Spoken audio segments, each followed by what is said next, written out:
আজকের অর্থনীতির দুনিয়ায় একটা প্রশ্ন খুব শোনা যায়, হোমো ইকোনমিকাস কি মৃত? মানে যুক্তিবাদী অর্থনৈতিক মানুষ, এই ধারণাটা কি এখন পুরনো হয়ে গেছে, নাকি এর আসল গুরুত্বটা আমরা ঠিকঠাক বুঝতে পারছি না? চলুন এই বিষয়টা নিয়েই একটু গভীরে যাওয়া যাক। বিহেভিয়ারাল বা আচরণগত অর্থনীতির মূল কথাটা কিন্তু এখানেই। তারা বলছেন চিরায়ত অর্থনীতি ধরে নেয় যে মানুষ একটা নিখুঁত যন্ত্রের মতো, যার যুক্তির কোনো সীমা নেই, ইচ্ছাশক্তিও অসীম, আবার সে চূড়ান্ত স্বার্থপর। কিন্তু আমরা তো জানি বাস্তব মানুষ এমন নয়, আর এই সমালোচনার উপর ভিত্তি করেই কিন্তু আচরণগত অর্থনীতির জন্ম। কিন্তু মজার ব্যাপার হলো, এই যে সমালোচনা, এটা কিন্তু একদম নতুন কিছু না, বরং এটা একটা বহু পুরনো বিতর্কেরই আধুনিক রূপ। চলুন এর ইতিহাসটা একটু ঘেঁটে দেখা যাক। ভাবা যায় ১০০ বছরেরও বেশি আগে থর্স্টিন ভেবলেন এই যুক্তিবাদী মানুষের ধারণাকে ব্যঙ্গ করে বলেছিলেন সে যেন সুখ দুঃখের একটা লাইটনিং ক্যালকুলেটর। এত কিছুর পরেও মডেলটা কিন্তু টিকে আছে। নিশ্চয়ই এর পেছনে কোনো শক্তিশালী কারণ আছে, তাই না? বেশ, তাহলে চলুন, সমালোচনা তো অনেক হলো, এবার একটু প্রমাণের দিকে তাকানো যাক। দেখা যাক এই যুক্তিবাদী তত্ত্বগুলো বাস্তবে ঠিক কতটা শক্তিশালী পূর্বাভাস দিতে পারে। আধুনিক গেম থিওরির একেবারে হার্ট বা মূল কেন্দ্রবিন্দু হল এই ন্যাশ ইকুইলিব্রিয়াম। জিনিসটা আসলে কি? সহজ করে বললে এটা এমন একটা স্থিতিশীল অবস্থা যেখানে খেলার মধ্যে সবাই তার সেরা চালটা দিচ্ছে এবং বাকিরা কে কি চাল দিচ্ছে সেটাও মাথায় রাখছে। আর এর একটা চমৎকার প্রমাণও কিন্তু পাওয়া গেছে। ল্যাবরেটরিতে যখন ভোট নিয়ে পরীক্ষা করা হলো, তখন হাড্ডাহাড্ডি লড়াই বা অপ্রত্যাশিত ফলাফলের যে পূর্বাভাস ন্যাশ ইকুইলিব্রিয়াম তত্ত্ব দিয়েছিল, সেটা বাস্তব ফলাফলের সাথে প্রায় নিখুঁতভাবে মিলে গেল। কোনো রকম জোড়াতালি দিয়ে মেলানো না, একেবারে সংখ্যাগতভাবে মিলে যাওয়া। শুধু তাই না, একই জিনিস দেখা গেছে পরীক্ষামূলক বাজারেও। দামগুলো খুব দ্রুতই ন্যাশ ইকুইলিব্রিয়ামের দিকে চলে আসে। তথাকথিত বিহেভিয়ারাল মডেলগুলো যেখানে দামের ভয়ঙ্কর ওঠানামার কথা বলে, সেখানে এই যুক্তিবাদী মডেল অনেক বেশি নিখুঁত প্রমাণিত হয়েছে। কিন্তু এখানে একটা বড় প্রশ্ন চলে আসে, মানুষ যদি এতই যুক্তিবাদী হয়, তাহলে আমাদের সমাজে এত সমস্যা কেন? যুদ্ধ, যানজট, দূষণ এইসব কেন হয়? এখানেই কিন্তু যুক্তিবাদী অর্থনীতির সবচেয়ে চমকপ্রদ ব্যাখ্যাটা লুকিয়ে আছে। এই ব্যাপারটা বোঝার জন্য প্রিজনার্স ডিলেমার থেকে ভালো উদাহরণ আর হয় না। অনেকেই হয়তো এর কথা শুনেছেন। দুজন অপরাধীকে আলাদা ঘরে জেরা করা হচ্ছে। তাদের সামনে দুটো রাস্তা, হয় স্বীকার করো, নয়তো চুপ থাকো। আর তাদের সিদ্ধান্তের ওপর ভিত্তি করে শাস্তির বিভিন্ন ফলাফল এখানে দেখানো হয়েছে। ব্যাপারটা একটু খেয়াল করলেই বোঝা যাবে যে অন্য বন্দী যাই সিদ্ধান্ত নিক না কেন, নিজের জন্য সবচেয়ে নিরাপদ আর লাভজনক চাল হল স্বীকার করে নেওয়া। অর্থনীতির ভাষায় একেই বলে ডমিনেন্ট স্ট্র্যাটেজি, মানে যুক্তি এটাই বলছে যে স্বীকার করাই বুদ্ধিমানের কাজ। আর এখানেই লুকিয়ে আছে আসল প্যারাডক্সটা। দুজন যুক্তিবাদী মানুষ নিজেদের সেরাটা চিন্তা করে এমন একটা সিদ্ধান্ত নিল যা শেষ পর্যন্ত দুজনের জন্যই খারাপ হলো। এর মানে কি দাঁড়ালো? খারাপ ফলাফলের জন্য অযৌক্তিক বা আবেগপ্রবণ মানুষের দরকার নেই।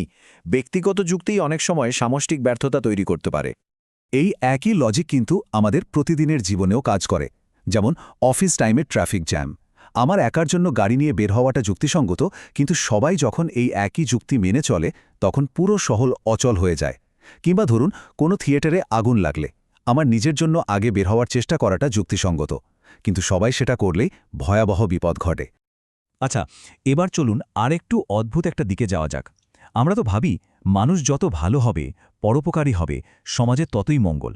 কিন্তু গেম থিওরি যখন এই বিষয়টা বিশ্লেষণ করে, তখন ফলাফলটা হয় বেশ চমকে দেওয়ার মতো। ধরুন বাসে একটা সিট খালি আর যাত্রী দুজনেই যদি স্বার্থপর হয়, তাহলে কি হবে? তাদের যুক্তি বলবে বসে পড়াই নিজের জন্য ভালো। ফলাফল দুজনেই বসে পড়বে। এটা কিন্তু সামাজিকভাবে একটা ভালো ফলাফল, কারণ দুজনে আরাম পেল। কিন্তু এবার ভাবুন তো, যদি যাত্রীরা খুব বেশি বিনয়ী বা পরোপকারী হয়, তারা শুধু অন্যের কথাই ভাবছে, তখন প্রত্যেকেই চাইবে অন্যজনকে বসতে দিয়ে নিজে দাঁড়িয়ে থাকতে।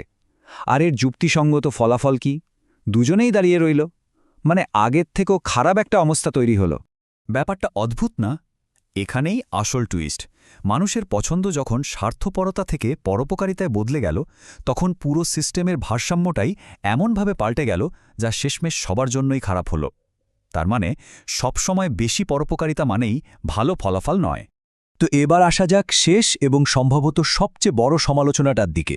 অর্থনীতিবিদরা কেন অর্থনৈতিক সংকট বা মার্কেট ক্র্যাশের পূর্বাভাস দিতে পারেন না? 2009 সালের অর্থনৈতিক সংকটের পর নোবেলজয়ী অর্থনীতিবিদ পল ক্রুগম্যান কিন্তু খুব শক্ত একটা কথা বলেছিলেন। তার অভিযোগ ছিল পুরো অর্থনীতি শাস্ত্রটাই বাজার পতনের সম্ভাবনা দেখতে অন্ধ ছিল। তাদের মডেলে এমন কোনো কিছুর ইঙ্গিতই ছিল না। কিন্তু কথাটা কি আসলেই সত্যি, নাকি এর পেছনে অন্য কোনো যুক্তি আছে? যেমন ধরুন, এমন কি হতে পারে যে কোনো সংকটের পূর্বাভাস দেওয়ার চেষ্টাটাই সেই সংকটকে আর পূর্বাভাস মতো ঘটতে দেয় না? এই ব্যাপারটাকে বলা হয় র্যাশনাল এক্সপেকটেশনস প্রবলেম। ভাবুন তো একবার, যদি টিভিতে ঘোষণা করা হয় যে আগামী মঙ্গলবার শেয়ার বাজার ধসে পড়বে, তাহলে যুক্তিবাদী বিনিয়োগকারীরা কি মঙ্গলবার সকাল পর্যন্ত বসে থাকবে? একদম না, তারা সোমবারেই সব শেয়ার বেচে দেবে। তার মানে পূর্বাভাসটাই সংকটটাকে সময়ের আগে নিয়ে আসবে। আর সত্যিটা হলো, অর্থনীতিবিদরা কয়েক দশক ধরেই এই ধরনের সংকটের মডেল নিয়ে কাজ করছেন। এই দেখুন, 1979 সাল থেকেই মুদ্রার সংকট, ব্যাংকরান আর বাজার পতনের মডেল তৈরি হয়ে আসছে। সুতরাং অর্থনীতিবিদরা এই বিষয়ে অন্ধ ছিলেন, এই কথাটা ঠিক নয়। এবং সবচেয়ে মজার বা বলা ভালো পরিহাসের বিষয়টাকে জানেন? 1979 সালের ওই যে পেপারটার কথা বলা হলো, যেটা দেখিয়েছিল কিভাবে সংকট তৈরি হতে পারে, ওটার লেখক কে ছিলেন? সেই একই পল ক্রুগম্যান, যিনি পরে এই শাস্ত্রকে অন্ধত্বের জন্য সমালোচনা করেছিলেন। তাহলে সব আলোচনার শেষে আমরা কোথায় এসে দাঁড়ালাম? হোমো ইকোনমিকাস কি আসলেই মৃত, নাকি আমাদের এই জটিল পৃথিবীর ভেতরের যুক্তিগুলো বোঝার জন্য এই যুক্তিবাদী, কৌশলী মানুষের মডেলটা আগের চেয়েও অনেক বেশি জরুরি হয়ে পড়েছে? উত্তরটা হয়তো আমাদের ভাবনার চেয়েও অনেক বেশি গভীর।